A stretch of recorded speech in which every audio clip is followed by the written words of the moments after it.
Plastic ಅನ್ನೋ ವಿಷಯದ ಬಗ್ಗೆ ಮಾತನಾಡಲು ಅವಕಾಶ ಮಾಡಿಕೊಟ್ಟ ಪ್ರಾಂಶುಪಾಲರಿಗೂ ಹಾಗೂ ನನ್ನ ನೆಚ್ಚಿನ ಶಿಕ್ಷಕರಿಗೂ ಹಾಗೂ ಸಹಪಾಠಿಗಳಿಗೆ ವಂದನೆಗಳು.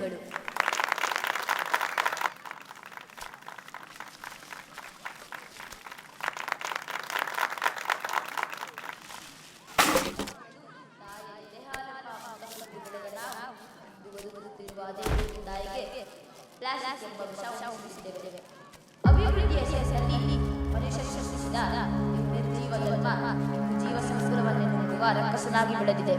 ಇದು ಕೇವಲ ಸೃಷ್ಟಿಸಿದ ಮನುಷ್ಯನಿಗೆ ಮಾತ್ರ ಮಾರಕವಲ್ಲ, ಸ್ವಚ್ಛಂದವಾಗಿ ಓಡಾಡುವ ಕಾಡು ಪ್ರಾಣಿಗಳಿಗೆ, ಸ್ವತಂತ್ರವಾಗಿ ಹಾರಾಡುವ ಪಕ್ಷಿಗಳಿಗೆ, ಮನಸೋ ಇಚ್ಛೆ ಈಜಾಡುವ ಕೋಟ್ಯಾಂತರ ಸಮುದ್ರ ಜೀವಿಗಳಿಗೂ ಮಾರಕ.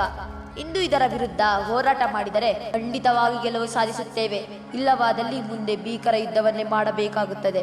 ಪ್ಲಾಸ್ಟಿಕ್ ಬಳಕೆಯನ್ನು ಕಡಿಮೆ ಮಾಡುವುದು ಹಾಗೂ ತಡೆಯುವುದು ನಮ್ಮ ಜವಾಬ್ದಾರಿ ಮಾತ್ರವಲ್ಲ, ಮುಂದಿನ ಪೀಳಿಗೆಗೆ ನಾವು ತೋರುವ ಅದ್ಭುತ ದಾರಿ. ಪ್ಲಾಸ್ಟಿಕ್ ಸರ್ಜರಿಯಿಂದ ಹೊಸ ರೂಪ ಪಡೆಯುವಷ್ಟು ವಿಜ್ಞಾನ ಮುಂದುವರೆದಿದೆ. ಆದರೆ ಮನುಷ್ಯ ಪ್ಲಾಸ್ಟಿಕ್ನಿಂದ ಈ ಸಮಾಜವನ್ನು ಕುರೂಪಗೊಳಿಸುತ್ತಿರುವುದು ವಿಪರ್ಯಾಸ. ಜೀವಕ್ಕೆ ಕಾರಣ ತಾಯಿ, ಜೀವನಕ್ಕೆ ಕಾರಣ ಭೂಮಿ ತಾಯಿ. ಇಂತಹ ಭೂಮಿ ತಾಯಿಯೊಡಲಿಗೆ ಪ್ಲಾಸ್ಟಿಕ್ ಎಸೆಯುವುದು ಬೇಜವಾಬ್ದಾರಿಯಾದರೆ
ಭೂತಾಯಿಯ ಒಡ್ಲಿಗೆ ನಾವು ಪ್ಲಾಸ್ಟಿಕ್ ಎಸೆಯುವುದು ಬೇಜವಾಬ್ದಾರಿ ಆದರೆ ಇದರ ನಿರ್ಮೂಲನ ನಮ್ಮ ಜವಾಬ್ದಾರಿಯಾಗುತ್ತೆ.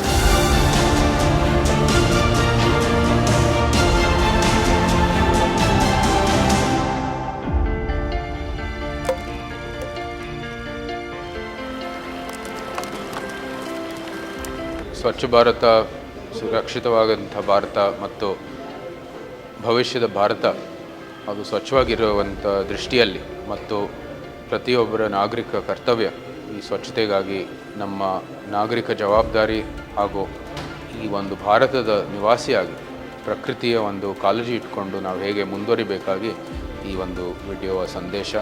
ದಯವಿಟ್ಟು ಎಲ್ಲರೂ ಇದನ್ನ ನೋಡಿ ಮತ್ತು ನಮ್ಮ ಜೀವನದಲ್ಲಿ ಯಾವ ರೀತಿ ಪ್ರಕೃತಿಯ ಒಂದು ಕಾಳಜಿ ಇಟ್ಕೊಂಡು ನಾವು ಮುಂದುವರಿಬೋದಂತ ತಿಳುವಳಿಕೆಯನ್ನು ಹೆಚ್ಚಿಸ್ಕೊಳ್ಳಿ. ಅದರ ಜೊತೆಗೆ ಒಂದು ಸ್ವಚ್ಛ ಭಾರತಕ್ಕಾಗಿ ನೀವು ಕೂಡ ಕೈ ಜೋಡಿಸಿ ಅಂತ ವಿನಂತಿ ಮಾಡ್ತೀನಿ.